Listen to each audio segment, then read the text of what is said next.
Okay, so we're live. Do you mind introducing yourself real quick? Hi, I'm Jayne and I'm from England. I'm a retired lecturer. I have 2 children who are now fully grown, and so I'm very independent, and I go around and I do what I want to do when I want to do it, where I want to do it. Well, what are you doing right now, Jayne? I'm working in Athens, working with 3 different organisations supporting refugees. So I'm volunteering, doing different things. You know, people often ask why you're volunteering, and for me it's actually that the people who are receiving the benefit of my volunteering, if you like, get so much out of it, and that is such a fantastic reward that it just makes it worth doing all the time.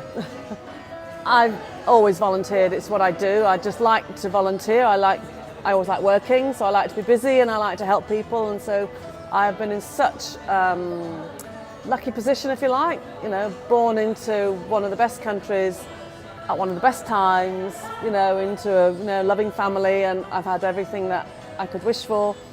So I just feel I want to give back because I have always been so lucky and other people are a lot less lucky. So I've always engaged and done stuff. Usually I always think, actually I'm doing it for myself more than I'm doing it for other people. Because of what you get from giving. Yes, absolutely.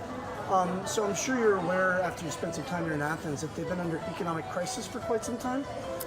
Do you have any observations or anything that you've noticed about that? What do you... Yeah, it's very difficult. I know certainly with the groups that I work with, for example, are as keen to work with Greek people as with refugees, because obviously you don't want to make things worse for refugees by supporting them rather than Greek people who also need support and help. So with one of the shops, the free shops that I work with, where we hand out clothes, and kitchens that I work at where we give out food, we get probably 20 to 30% of the people that we're supporting there are Greek people who need help. Yes. Wow. Yeah, a lot of Greek people. So you're seeing flow over in the refugee crisis area with local crisis? Yeah, I think it's always been there. I mean, certainly with Caritas, they have always supported homeless people, and that's where this is happening much more. Yeah, the other 2 places I work at are much more about refugees, but Caritas is also about Greek people and Greek homeless people or people in need. I've worked in Thessaloniki and it was the same thing there in the warehouse and shops.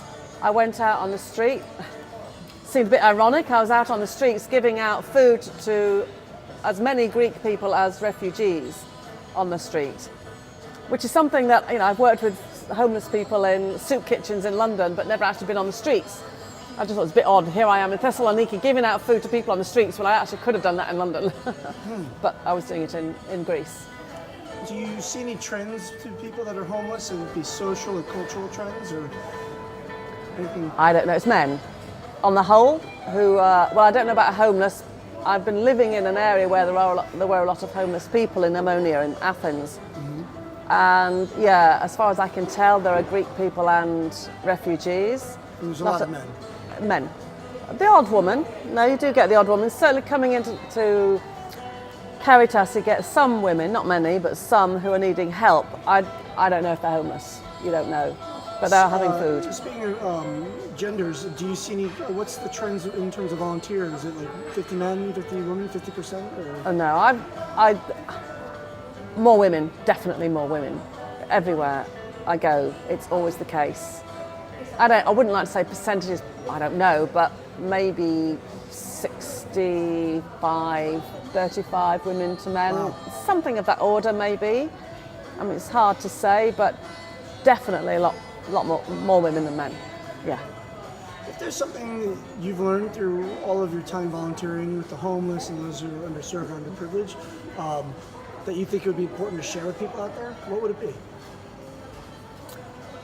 As far as I'm concerned, there's always people worse off than you, and you can always do something to help, no matter what it is. I personally like to help in any way I am able to do, which means I actively do things as an individual with individuals. I also have always campaigned. I've always been involved with politics, and I always try and live my life in a way that is not harmful to other people or the environment, because I'm quite environmental as well. The name of the show is called Surviving Capitalism. What does that mean to you?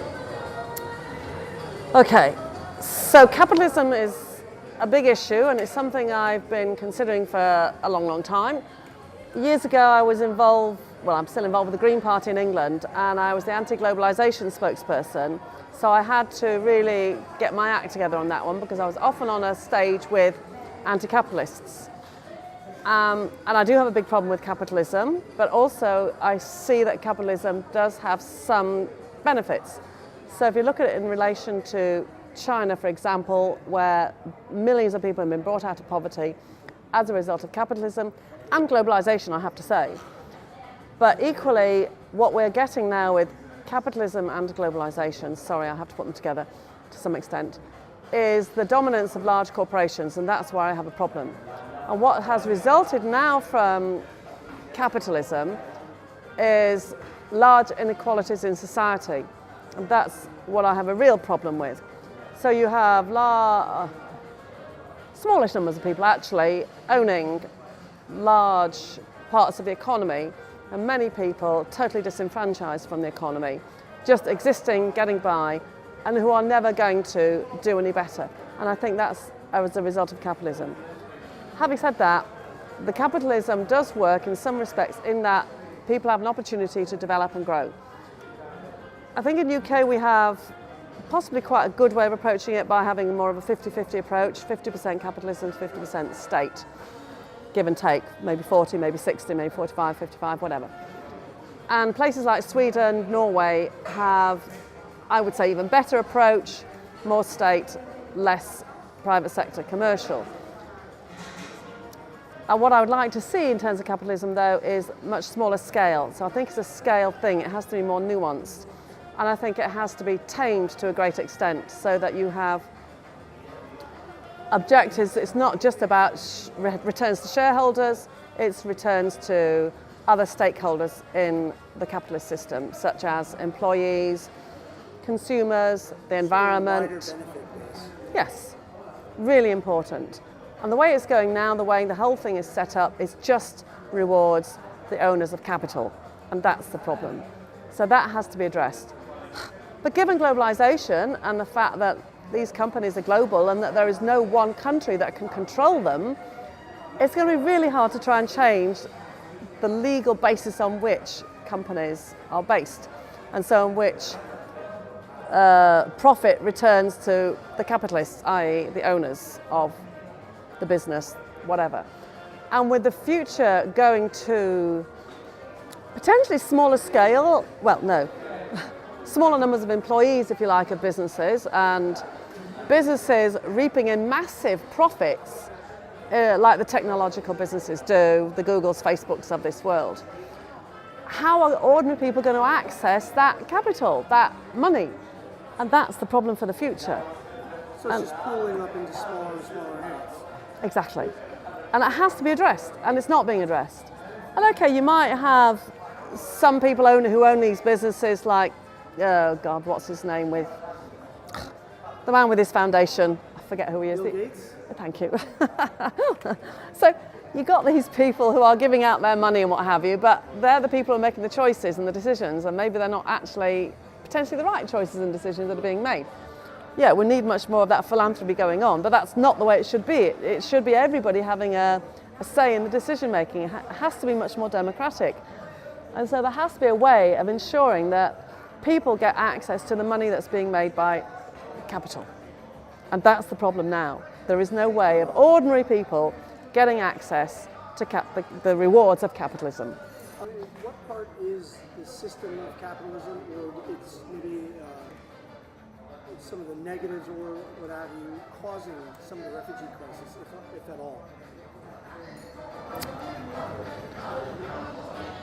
Interesting question. I think a large part of the issue, there are lots of issues in relation to refugee crisis. In the Green Party, we've always organised or argued. For 20 years, I've been talking about Fortress Europe. It was always going to happen, and it was going to happen because of your environmental issues and economic issues. I've seen it. I've worked in Africa over the years, and I've seen the poverty in Africa, and I can see the problems there. And I know from friends in West Africa, for example, who have tried to get across to Europe and find it very difficult because economically in West Africa and the rest of Africa, it's really hard. And so a lot of the refugee problem from sub-Saharan Africa is to do with economics and poverty. And as the West gets richer, or portions of the West get richer, and portions of the South get poorer, we're going to have more and more economic migrants, refugees, whatever. More crisis. In terms of economic, yes, because of poverty. It's inevitable. People are starving. And now, with all the drought that we've got going on in Africa at the minute, you've got one famine in last week was given by the UN office, 3 more on the way, one in South Sudan, you've got Yemen, Somalia and another place. I just heard about Kenya is about to, there's massive problems there. Another country I work in, Uganda, massive problems. Now drought means there's no food being grown, so people are starving. Millions are starving, and people don't hear about that. And that is why people from sub-Saharan Africa want to go to Europe, because there is no other chance for them. And they can only do that if they have a little bit of money. If you're a starving woman in Uganda, you have no chance of going to Europe anyway. So the real people who really need help are not getting it at all. That's not going to happen. But in terms of Syria and places like that, it's a historical thing. A lot of that is related to access to resources, absolutely, access to trade. Syria in the Middle East is a pivotal area between the East and the West. Afghanistan always has been, you know, the great game historically that's been talked about. So you've got all of those issues going on. The fact that France and England created the borders of the Middle East, and the borders were nonsensical in many respects in relation to the various groups of people who live there and the issues around that, in relation to resources. And now you've still got, not the great game, but the game going on with, you know, the East and the West, Russia, America, Syria, so Russia's bombing, the West doesn't want them to. So it's still geopolitics that's happening. In relation to Syria itself, there's so many issues around that one. Who knows what it is at the end of the day? Some people would argue it started over one stupid little thing whereby there was a tiny little demonstration going on with some students and it blew up into part of the Arab Spring issues. There are so many, problems with that one, I wouldn't like to say. If there's any advice that you could give anyone out there, based on everything you've seen, God. all your experience, if you want to share anything, what would that be? Okay, well, I guess for anybody who cares about these things, to get involved, to be active in any way you possibly can. Because unless people are prepared to stand up and say something and do something, the problems are going to get worse. And I am terrified for the future. Terrified for the future of humanity, for my children, for people in Africa, for the Syrians that I've known and met here, the wonderful people I've been working with here, the refugees. The situation is really scary, and at the moment it looks like it's going to get worse. So people should be actively involved, campaigning, helping in whatever way they can, donating if that's all they can do. £10 is better than nothing, anything. It's got to be done. And to slap down any kind of racism that they see wherever they see it, because that's happening a lot more now in Europe, and I've heard it's happening in America. So wherever that happens, it's unacceptable. We're all humans. We're all in it together. We all have the same fears, the same wants, the same needs. We're frightened for our children. We want to know where the next meal is coming from. We all have the same humanity, so treat each other that way. Do you have hope for the future?